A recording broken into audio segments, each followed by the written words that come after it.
Assalamualaikum warahmatullahi wabarakatuh. Allahumma sholli ala sayyidina Muhammad. Sholli alaihi.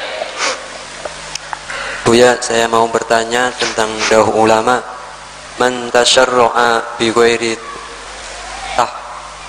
man tasyarra'a walam yat. Artinya begini Buya, orang melakukan syariat akan tetapi tidak menggunakan hakikat, maka orang itu fasik.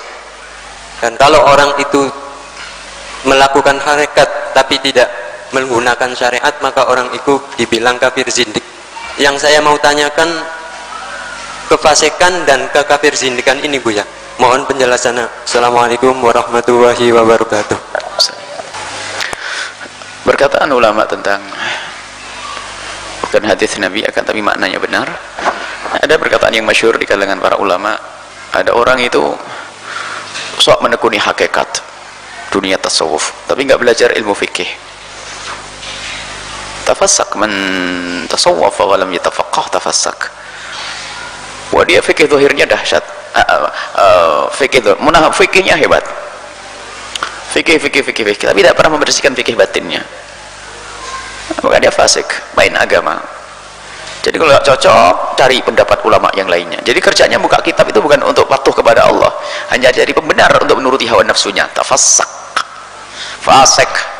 Makanya orang belajar ilmu fikih, kalau apalagi fikih perbandingan nanti, fikih 4 madhab, itu adalah ilmu kibir. Ingat suatu ketika guru mulia, kita punya guru seorang yang sangat soleh, profesor yang sangat soleh, mengingatkan bahasanya waktu kita mulai mukaddimah belajar fikih perbandingan, beliau mengatakan, ini ilmu sombong ya waladi, ini ilmu sombong. Orang kalau belajar ilmu fikih perbandingan tidak dibaringin dengan ketawaduan. Lihat, jadi orang seolah-olah paling pintar, gak mau disalahin. Kalau disalahin sama orang cari pendapat lain, gak pernah isap terima kasih. Nah, sama belajar fikih semakin luas tuh gak mau disalahin, seolah-olah paling pintar. Kalau disalahin mesti pendapat, oh kan ada pendapat, tinggal istighfar saja beres. Ya apa yang mendapat? Tafassak. Ini orang pintar tapi tidak dibaringin dengan kata tuh, aduh, naudzubillah, itu kayak iblis itu. Wah, iblis itu pintar tapi tidak ada tawadhu, ya itulah. Jadi iblis. Makanya belajar ilmu ada adab, ada akhlak.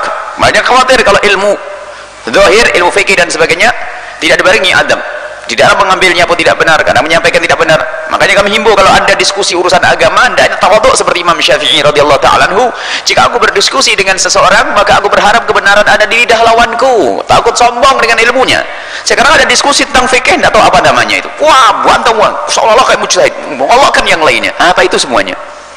Kayak lebih dari Imam Syafi'i radhiyallahu ta'ala anhu. Na'udzubillah. Ilmu tidak akan masuk di hati.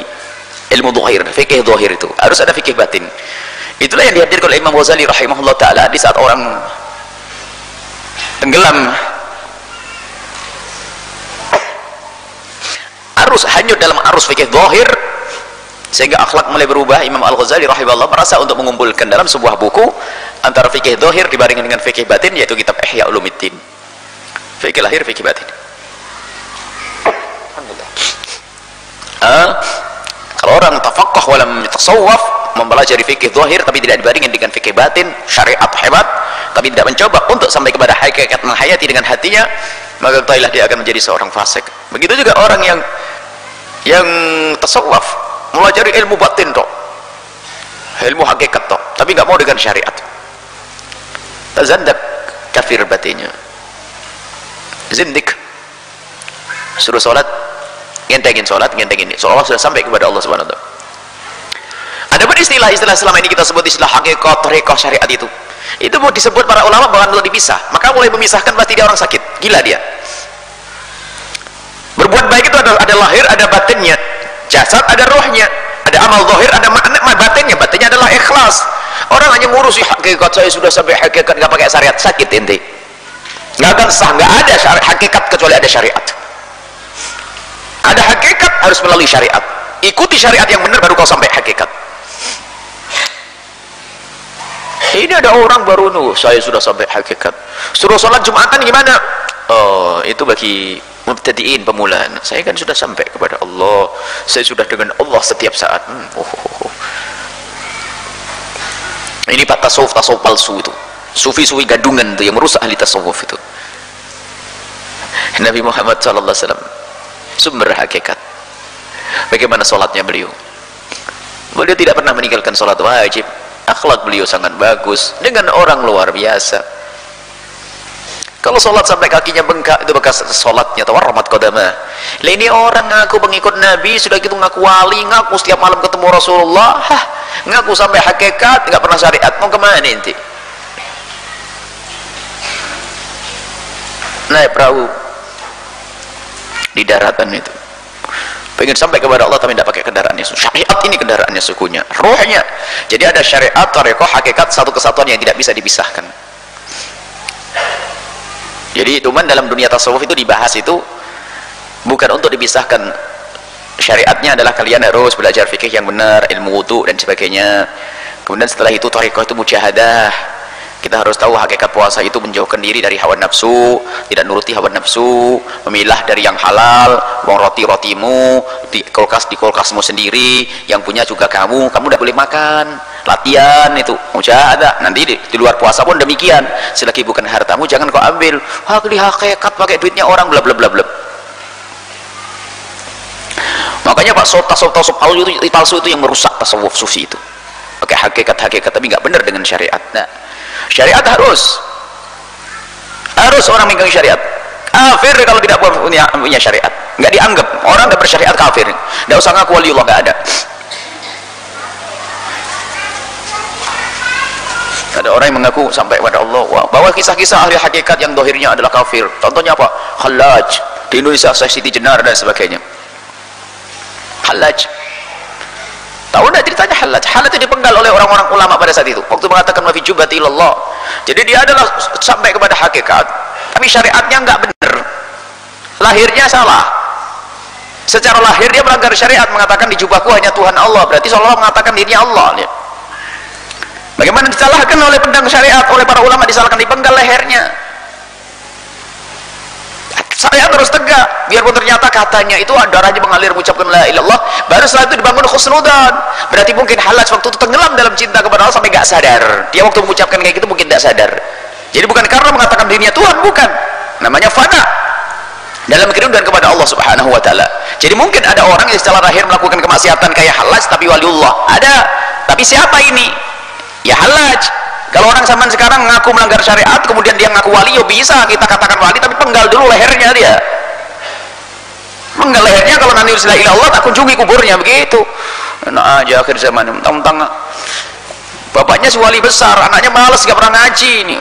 Rang sana sini, wander sana sini. Bapaknya meninggal di sana, pakai jubah begini langsung. Allah sampai hakikat. Suruh sholat, oh saya sudah hakikat. Malah dia malas. Penggal lehernya baru nanti disebut wali. Kita jangan main-main urusan demikian ini. Sufi adalah kebenaran, sufi adalah hak. Tasawuf adalah ilmu membersihkan hati sampai kepada Allah, tapi sering dirusak oleh pelaku-pelaku tasawuf yang gaduhkan, yang palsu itu, pemalas itu. Tidak pernah belajar agama. Dia sebenarnya karena nggak mampu belajar agama. Akhirnya karena nggak mampu belajar agama, menepis, nggak mau urusan fikih. Saya hakikat tok. Tiap malam dzikir tok. Nggak sholat, nggak ini semuanya. Urusan dengan manusia nggak benar. Melakukan yang haram tidak.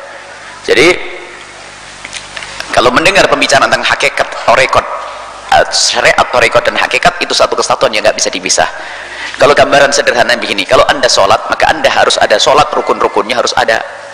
Biarpun khusuknya kayak apapun dirimu, tapi misalnya khusuk, masya Allah, sholat dari awal akhir tidak pernah luput yang namanya apa, bacaannya itu sadar, alhamdulillah, sadar sanjungan kepada Allah, alhamdulillahirobbilalamin, masya Allah, sujud, rukuk, bisa nangis, tapi nggak pakai wudhu. Ente ini sakit.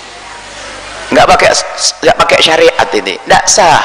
Mau khusuk-khusuk ayat apa, nggak sah, harus syariat. Hati-hati dengan tasawuf palsu itu merusak tasawuf. Sufi adalah hak, tapi banyak dirusak oleh tasawuf. Makanya orang di luar ahli sunnah wal jamaah syariah ini mencaci maki tasawuf, karena ada tasawuf gadungan itu yang merusak tasawuf itu. Guru-guru tarekat palsu yang Dr. Muhammad Said Ramadan Al-Buti pernah bercerita tentang masalah tarekat masyiah, tentang guru mursyid itu sangat penting adanya untuk memudahkan kita sampai kepada Allah Subhanahu wa taala. Tapi beliau mengatakan saat itu, akan tapi alangkah banyaknya guru-guru mursyid palsu yang sesungguhnya mereka adalah tariq, pembegal, maunya orang kepada Allah dipotonglah dia. Kata beliau adalah, zaman sekarang ini banyak seorang guru mursyid jadi murid saja tidak pantas, apalagi jadi guru mursyid.